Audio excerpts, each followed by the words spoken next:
श्रीधनदा उवाच देवी देवमुपागम्य नीलकण्ठं मम प्रियं कृपया पार्वती प्राह शङ्करं करुणाकरम्।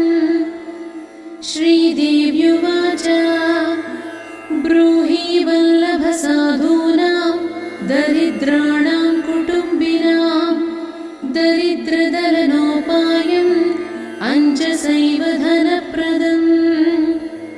श्रीशिव उवाच पूजयन् पार्वती वाक्यम् इदमाह महेश्वरः उचितं जगदम्बासि तव भूतानुकम्पया ससीतं सानुजं रामं साञ्जनेयं सहानुगं प्रणम्य परमानन्दं वक्ष्येऽहं स्तोत्रमुत्तमम्। धनदं श्रद्दधानानां सद्यः सुलभकारकं योगक्षेमकरं सत्यं सत्यमेव वचो मम। पठन्तः पाठयन्तोऽपि ब्राह्मणैरास्तिकोत्तमैः धनलाभो भवेदाशु नाशमेति दरिद्रता। भूभवांशभवां भूत्यै भक्तिकल्पलतां शुभां प्रार्थयेत्तां यथा कामं कामधेनुस्वरूपिणीम्। धर्मदे धनदे देवी दानशीले दयाकरे त्वं प्रसीद महेशानि यदर्थं प्रार्थयाम्यहम्। धरामरप्रिये पुण्ये धन्ये धनदपूजिते सुधनं धार्मिकं देहि यजमानाय सत्वरम्। रम्ये रुद्रप्रिये रूपे रामरूपे रतिप्रिये शिखी सखमनोमूर्ते प्रसीद प्रणते मयि।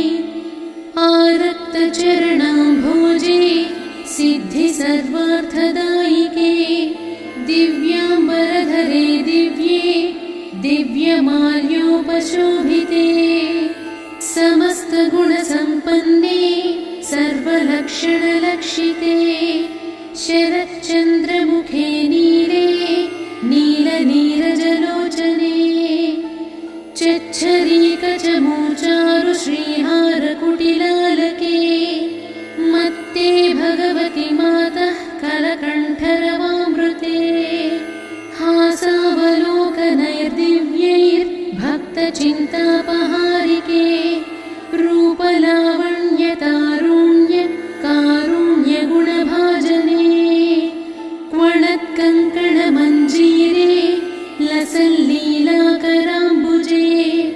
रुद्रप्रकाशिते तत्त्वे धर्माधारे धरालये प्रयच्छ यजमानाय धनं धर्मैकसाधनं मातस्त्वं मे विलम्बेन दिशस्व जगदम्बिके।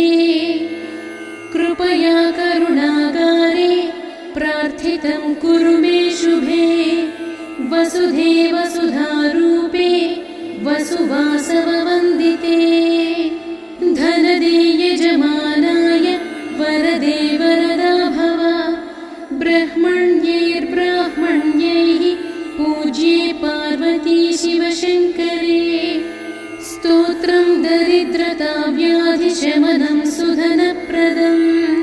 श्रीकरे शङ्करे श्रीदे प्रसीद मयि किङ्करे पार्वतीश प्रसादेन सुरेश किङ्करेरितम्। श्रद्धया ये पठिष्यन्ति पाठयिष्यन्ति भक्तितः सहस्रमयुतं लक्षं धनलाभो भवेद्ध्रुवम्। धनदाय नमस्तुभ्यं निधिपद्माधिपाय च भवन्तु त्वत्प्रसादान्मे धनधान्यादिसम्पदः। श्रीधनदा उवाच देवी देवमुपागम्य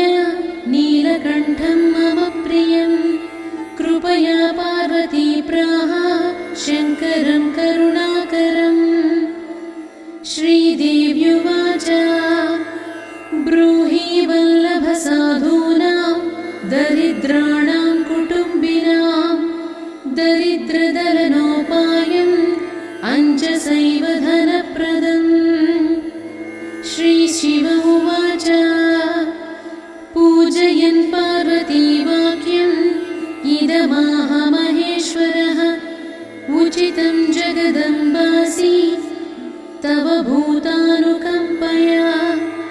ससीतं सानुजं रामं साञ्जनेयं सहानुगम् प्रणम्य परमानन्दं वक्ष्येऽहं स्तोत्रमुत्तमम्।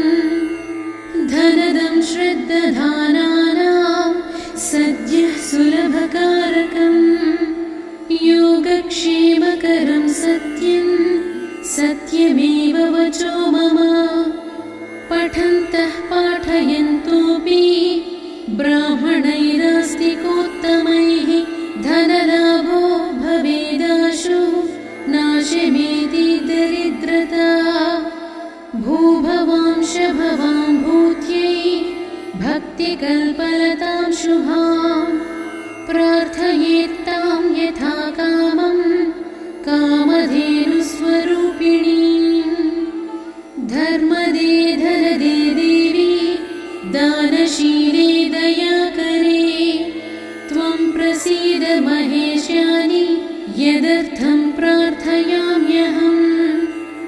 धरामरप्रिये पुण्ये धन्ये धनदपूजिते सुधनं धार्मिकं देहि यजमानाय सत्वरम्।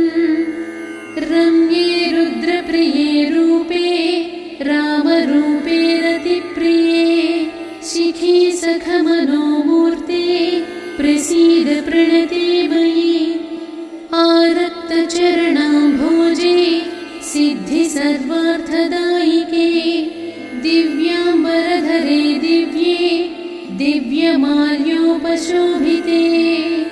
समस्तगुणसम्पन्ने सर्वलक्षणलक्षिते शरच्चन्द्रमुखे नीले नीलनीरजलोचने चच्छरीकचमूचारु श्रीहारकुटिलालके मत्ते भगवति मातः कलकण्ठरवामृते हासावलोकनैर्दिव्यैर्भक्तचिन्तापहारिके रूपलावण्यतारुण्य कारुण्यगुणभाजने क्वणत्कङ्कणमञ्जीरे लसल्लीलाकराम्बुजे रुद्रप्रकाशिते तत्त्वे धर्माधारे धरालये प्रयच्छ यजमानाय धनं धर्मैकसाधनं मातस्त्वं मे विलम्बेन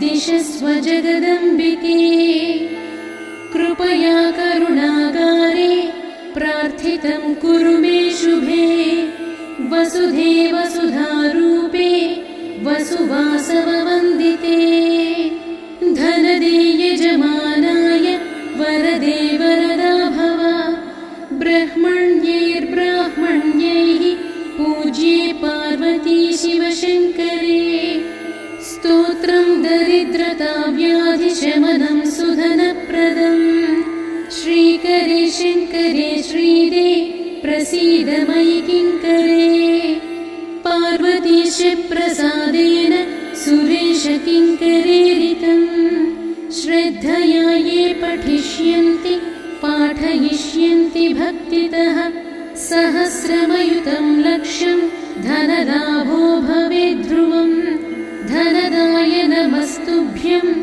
निधिपद्माधिपाय च भवन्तु त्वत्प्रसादान्मे धनधान्यादिसम्पदः। श्रीधनदा उवाच देवी देवमुपागम्य नीलकण्ठं मम प्रियं कृपया पार्वती प्राह शङ्करं करुणाकरम्। श्रीदेव्युवाच ब्रूहि वल्लभसाधूनां दरिद्राणां कुटुम्बिनां दरिद्रदलनोपायम् अञ्जसैव धनप्रदम्। श्रीशिव उवाच पूजयन् पार्वतीवाक्यम् इदमाह महेश्वरः उचितं जगदम्बासि तव भूतानुकम्पया ससीतं सानुजं रामं साञ्जनेयं सहानुगं प्रणम्य परमानन्दं वक्ष्येऽहं स्तोत्रमुत्तमम्।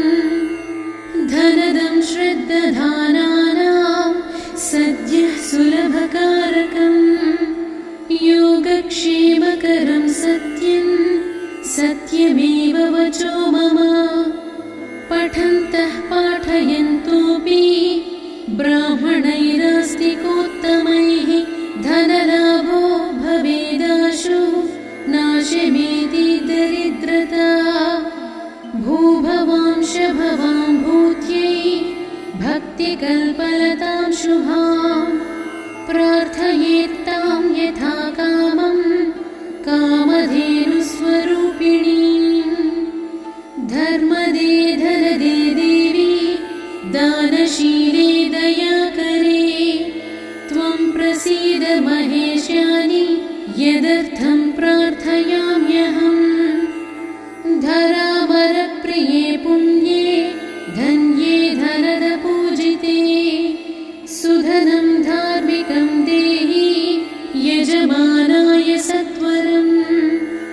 रम्ये रुद्रप्रिये रूपे रामरूपे रतिप्रिये शिखी सखमनोमूर्ते प्रसीद प्रणते मयि। आरक्तचरणाम्भोजे सिद्धि सर्वार्थदायिके दिव्याम्बरधरे दिव्ये दिव्यमाल्योपशोभिते समस्तगुणसम्पन्ने सर्वलक्षणलक्षिते शरच्चन्द्रमुखे नीले नीलनीरजलोचने चच्छरीकचमूचारु श्रीहारकुटिलालके मत्ते भगवति मातः कलकण्ठरवामृते हासावलोकनैर्दिव्यैर्भक्तचिन्तापहारिके रूपलावण्यतारुण्य कारुण्यगुणभाजने क्वणत्कङ्कणमञ्जीरे लसल्लीलाकराम्बुजे रुद्रप्रकाशिते तत्त्वे धर्माधारे धरालये प्रयच्छ यजमानाय धनं धर्मैकसाधनम् मातस्त्वं मे विलम्बेन दिशस्व जगदम्बिके कृपया करुणागारे प्रार्थितं कुरु मे शुभे वसुधे वसुधारूपे वसुवासववन्दिते धनदे यजमानाय वरदे वरदा भव ब्रह्मण्यैर्ब्राह्मण्यैः पूज्ये पार्वती शिवशङ्करे स्तोत्रं दरिद्रताव्याधिशमनं सुधनप्रदम् श्रीकरे शङ्करे श्रीदे प्रसीद मयि किङ्करे पार्वतीश प्रसादेन सुरेश किङ्करेरितं श्रद्धया ये पठिष्यन्ति पाठयिष्यन्ति भक्तितः सहस्रमयुतं लक्षं धनलाभो भवेद्ध्रुवम् धनदाय नमस्तुभ्यं निधिपद्माधिपाय च भवन्तु त्वत्प्रसादान्मे धनधान्यादिसम्पदः। श्रीधनदा उवाच देवी देवमुपागम्य नीलकण्ठं मम प्रियं कृपया पार्वती प्राह शङ्करं करुणाकरम्। श्रीदेव्युवाच ब्रूहि वल्लभसाधूनां दरिद्राणां कुटुम्बिनां दरिद्रदलनोपायम् अञ्जसैव धनप्रदम्। श्रीशिव उवाच पूजयन् पार्वतीवाक्यम् इदमाह महेश्वरः उचितं जगदम्बासि तव भूतानुकम्पया ससीतं सानुजं रामं साञ्जनेयं सहानुगं प्रणम्य परमानन्दं वक्ष्येऽहं स्तोत्रमुत्तमम्। धनदं श्रद्दधानानां सद्यः सुलभकारकम् योगक्षेमकरं सत्यं सत्यमेव वचो मम। पठन्तः पाठयन्तोऽपि ब्राह्मणैरास्तिकोत्तमैः धनलाभो भवेदाशु नाशमेति दरिद्रता। भूभवांश भवां भूत्यै भक्तिकल्पलतां शुभां प्रार्थयेत्तां यथा कामं कामधेनुस्वरूपिणीम्। धर्मदे धनदे देवी दानशीले दयाकरे त्वं प्रसीद महेशानि यदर्थं प्रार्थयाम्यहम्। धरामरप्रिये पुण्ये धन्ये धनदपूजिते सुधनं धार्मिकं देहि यजमानाय सत्वरम्। रम्ये रुद्रप्रिये रूपे रामरूपे रतिप्रिये शिखी सखमनोमूर्ते प्रसीद प्रणते मयि। आरक्तचरणाम्भोजे सिद्धि सर्वार्थदायिके दिव्याम्बरधरे दिव्ये दिव्यमाल्योपशोभिते समस्तगुणसम्पन्ने सर्वलक्षणलक्षिते शरच्चन्द्रमुखे नीले नीलनीरजलोचने चच्छरीकचमूचारु श्रीहारकुटिलालके मत्ते भगवति मातः कलकण्ठरवामृते हासावलोकनैर्दिव्यैर्भक्तचिन्तापहारिके रूपलावण्यतारुण्य कारुण्यगुणभाजने क्वणत्कङ्कणमञ्जीरे लसल्लीलाकराम्बुजे रुद्रप्रकाशिते तत्त्वे धर्माधारे धरालये प्रयच्छ यजमानाय धनं धर्मैकसाधनं मातस्त्वं मे विलम्बेन दिशस्व जगदम्बिके।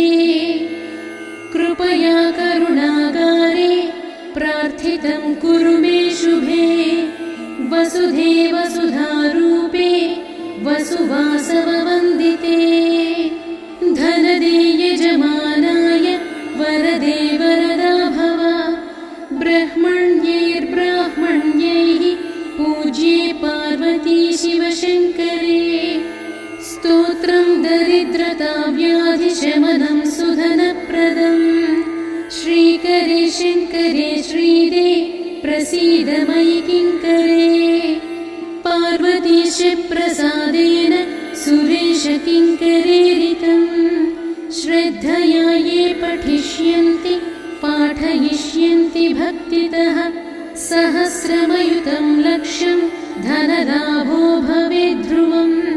धनदाय नमस्तुभ्यं निधिपद्माधिपाय च भवन्तु त्वत्प्रसादान्मे धनधान्यादिसम्पदः।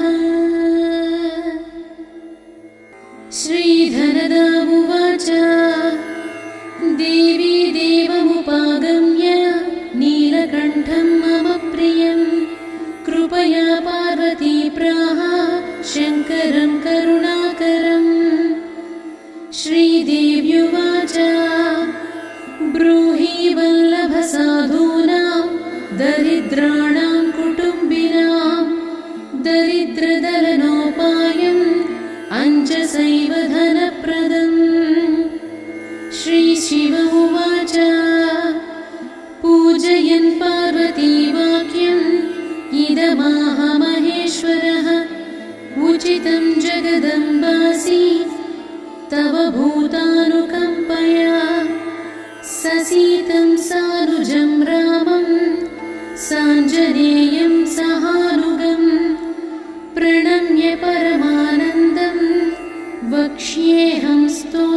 स्तोत्रमुत्तमम् धनदं श्रद्दधानानां सद्यः सुलभकारकम् योगक्षेमकरं सत्यं सत्यमेव वचो मम पठन्तः पाठयन्तोऽपि ब्राह्मणैरास्तिकोत्तमैः धनलाभो भवेदाशु नाशमेति दरिद्रता भूभवांश भवां भूत्यै भक्तिकल्पलतां शुभां प्रार्थयेत्तां यथा कामं कामधेनुस्वरूपिणीं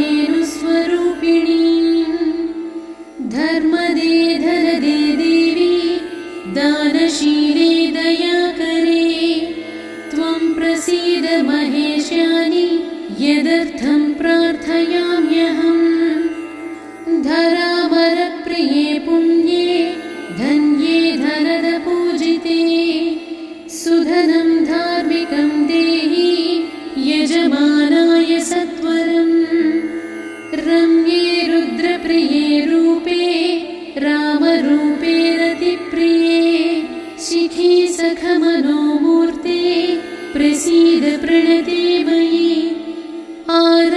आरक्तचरणाम्भोजे सिद्धि सर्वार्थदायिके दिव्याम्बरधरे दिव्ये दिव्यमाल्योपशोभिते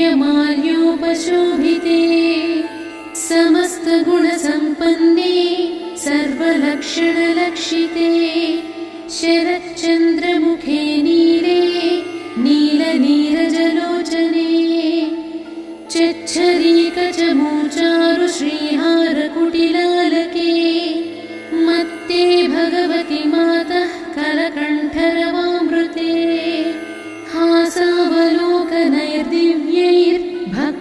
हासावलोकनैर्दिव्यैर्भक्तचिन्तापहारिके रूपलावण्यतारुण्य कारुण्यगुणभाजने क्वणत्कङ्कणमञ्जीरे लसल्लीलाकराम्बुजे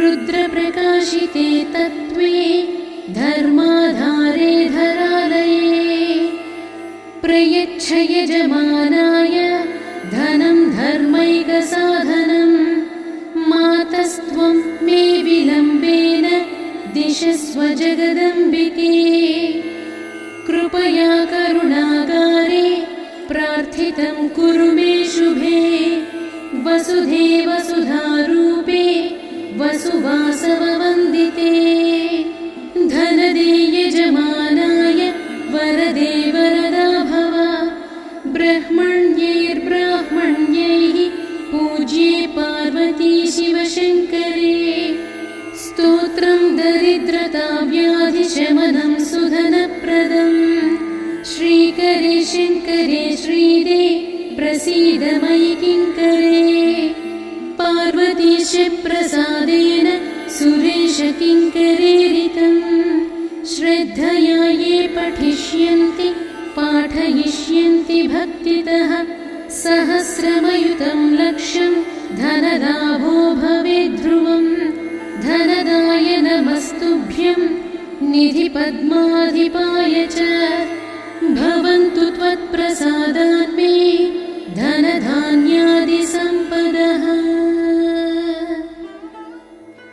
श्रीधनदा उवाच देवी देवमुपागम्य नीलकण्ठं मम प्रियं कृपया पार्वती प्राह शङ्करं करुणाकरम् श्रीदेव्युवाच ब्रूहि वल्लभसाधूनां दरिद्राणां कुटुम्बिनां दरिद्रदलनोपायम् अञ्जसैव धनप्रदम् श्रीशिव उवाच पूजयन् पार्वतीवाक्यम् इदमाह महेश्वरः उचितं जगदम्बासि तव भूतानुकम्पया ससीतं सानुजं रामं साञ्जनेयं सहानुगं प्रणम्य परमानन्दं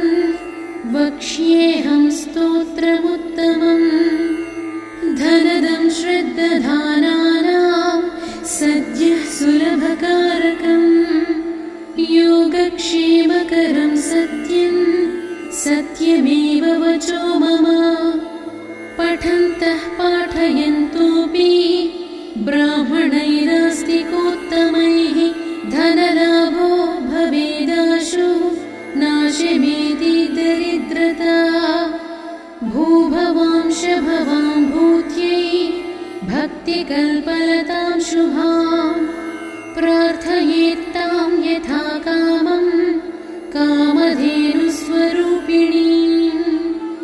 धर्मदे धनदे देवी दानशीले दयाकरे त्वं प्रसीद महेशानि यदर्थं प्रार्थयाम्यहम् धरामरप्रिये पुण्ये धन्ये धनदपूजिते सुधनं धार्मिकं देहि यजमानाय सत्वरम् रम्ये रुद्रप्रिये रूपे रामरूपे रतिप्रिये शिखी सखमनोमूर्ते प्रसीद प्रणते मयि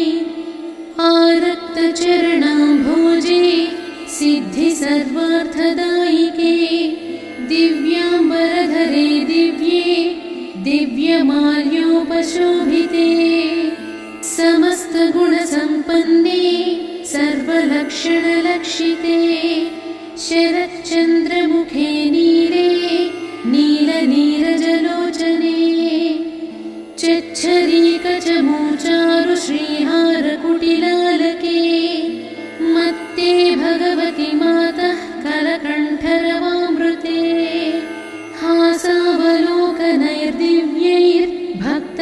हासावलोकनैर्दिव्यैर्भक्तचिन्तापहारिके रूपलावण्यतारुण्य कारुण्यगुणभाजने क्वणत्कङ्कणमञ्जीरे लसल्लीलाकराम्बुजे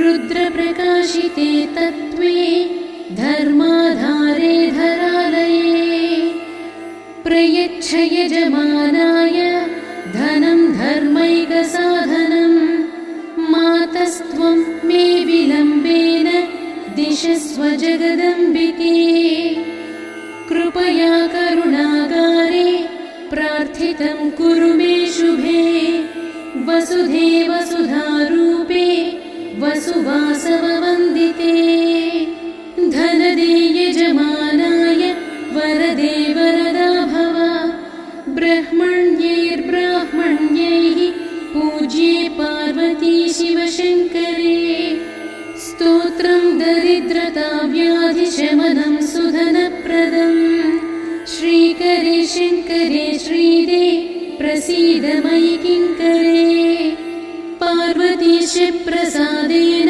सुरेश किङ्करेरितं श्रद्धया ये पठिष्यन्ति पाठयिष्यन्ति भक्तितः सहस्रमयुतं लक्षं धनलाभो भवेद्ध्रुवम् धनदाय नमस्तुभ्यं निधिपद्माधिपाय च भवन्तु त्वत्प्रसादान्मे धनधान्यादिसम्पदः श्रीधनदा उवाच देवी देवमुपागम्य नीलकण्ठं मम प्रियं कृपया पार्वती प्राह शङ्करं करुणाकरम् श्रीदेव्युवाच ब्रूहि वल्लभसाधूनां दरिद्राणां कुटुम्बिनां दरिद्रदलनोपायम् अञ्जसैव धनप्रदम् श्रीशिव उवाच पूजयन् पार्वतीवाक्यम् इदमाह महेश्वरः उचितं जगदम्बासि तव भूतानुकम्पया ससीतं सानुजं रामं साञ्जनेयं सहानुगं प्रणम्य परमानन्दं वक्ष्येऽहं स्तोत्रमुत्तमम् धनदं श्रद्दधानानां सद्यः सुलभकारकं योगक्षेमकरं सत्यं सत्यमेव वचो मम पठन्तः पाठयन्तोऽपि ब्राह्मणैरास्तिकोत्तमैः धनलाभो भवेदाशु नाशमेति दरिद्रता भूभवांशभवां भूत्यै भक्तिकल्पलतां शुभां प्रार्थयेत्तां यथा कामं कामधेनुस्वरूपिणीं धर्मदे धनदे देवी दानशीले दयाकरे त्वं प्रसीद महेशानि यदर्थं प्रार्थयाम्यहम् धरामरप्रिये पुण्ये धन्ये धनदपूजिते सुधनं धार्मिकं देहि यजमानाय सत्वरम् रम्ये रुद्रप्रिये रूपे रामरूपे रतिप्रिये शिखी सखमनोमूर्ते प्रसीद प्रणते मयि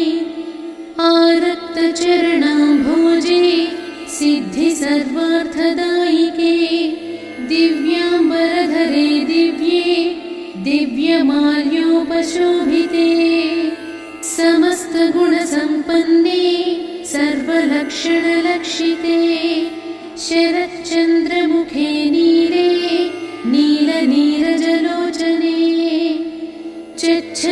चच्छरीकचमूचारु श्रीहारकुटिलालके मत्ते भगवति मातः कलकण्ठरवामृते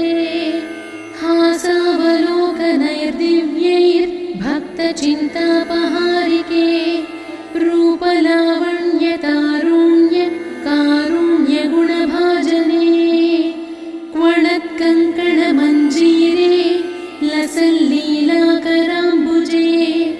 रुद्रप्रकाशिते तत्त्वे धर्माधारे धरालये प्रयच्छ यजमानाय धनं धर्मैकसाधनं मातस्त्वं मे विलम्बेन दिशस्व जगदम्बिके कृपया करुणागारे प्रार्थितं कुरु मे शुभे वसुधे वसुधारूपे वसुवासववन्दिते धनदे यजमानाय वरदे वरदा भव ब्रह्मण्यैर्ब्राह्मण्यैः पूज्ये पार्वती शिवशङ्करे स्तोत्रं दरिद्रता व्याधिशमनं सुधनप्रदं श्रीकरे शङ्करे श्रीदे प्रसीद मयि किङ्करे पार्वतीश प्रसादेन सुरेश किङ्करेरितं श्रद्धया ये पठिष्यन्ति पाठयिष्यन्ति भक्तितः सहस्रमयुतं लक्षं धनलाभो भवेद्ध्रुवं धनदाय नमस्तुभ्यं निधिपद्माधिपाय च भवन्तु त्वत्प्रसादान्मे धनधान्यादिसम्पदः श्रीधनदा उवाच देवी देवमुपागम्य नीलकण्ठं मम प्रियं कृपया पार्वती प्राह शङ्करं करुणाकरम् श्रीदेव्युवाच ब्रूहि वल्लभसाधूनां दरिद्राणां कुटुम्बिनां दरिद्रदलनोपायम् अञ्जसैव धनप्रदम् श्रीशिव उवाच पूजयन् पार्वतीवाक्यम् इदमाह महेश्वरः उचितं जगदम्बासि तव भूतानुकम्पया ससीतं सानुजं रामं साञ्जनेयं सहानुगं प्रणम्य परमानन्दं वक्ष्येऽहं स्तोत्रमुत्तमम् धनदं श्रद्दधानानां सद्यः सुलभकारकं योगक्षेमकरं सत्यं सत्यमेव वचो मम पठन्तः पाठयन्तोऽपि ब्राह्मणैरास्तिकोत्तमैः धनलाभो भवेदाशु नाशमेति दरिद्रता भूभवांशभवां भूत्यै भक्तिकल्पलतां शुभां प्रार्थयेत्तां यथा कामं कामधेनुस्वरूपिणीं धर्मदे धनदे देवी दानशीले दयाकरे त्वं प्रसीद महेशानि यदर्थं प्रार्थयाम्यहम् धरामरप्रिये पुण्ये धन्ये धनदपूजिते सुधनं धार्मिकं देहि यजमानाय सत्वरम् रम्ये रुद्रप्रिये रूपे रामरूपे रतिप्रिये शिखी सखमनोमूर्ते प्रसीद प्रणते मयि आरक्तचरणाम्भोजे सिद्धि सर्वार्थदायिके दिव्याम्बरधरे दिव्ये दिव्यमाल्योपशोभिते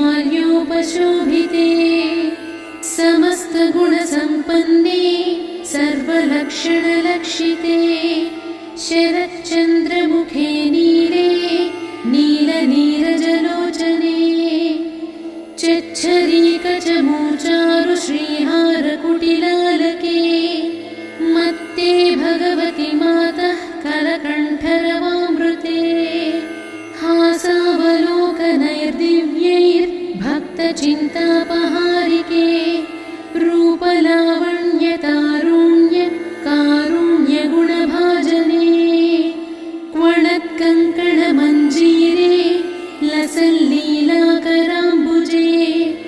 रुद्रप्रकाशिते तत्त्वे धर्माधारे धरालये प्रयच्छ यजमानाय धनं धर्मैकसाधनं मातस्त्वं मे विलम्बेन दिशस्व जगदम्बिके कृपया करुणागारे प्रार्थितं कुरु मे शुभे वसुधे वसुधारूपे वसुवासववन्दिते धनदे यजमानाय वरदे वरदा भव ब्रह्मण्यैर्ब्राह्मण्यैः पूज्ये पार्वती शिवशङ्करे स्तोत्रं दरिद्रता व्याधिशमनं सुधनप्रदम् श्रीकरे शङ्करे श्रीदे प्रसीद मयि किङ्करे पार्वतीश प्रसादेन सुरेश किङ्करेरितं श्रद्धया ये पठिष्यन्ति पाठयिष्यन्ति भक्तितः सहस्रमयुतं लक्षं धनलाभो भवेद्ध्रुवम् धनदाय नमस्तुभ्यं निधिपद्माधिपाय च भवन्तु त्वत्प्रसादान्मे धनधान्यादिसम्पदा।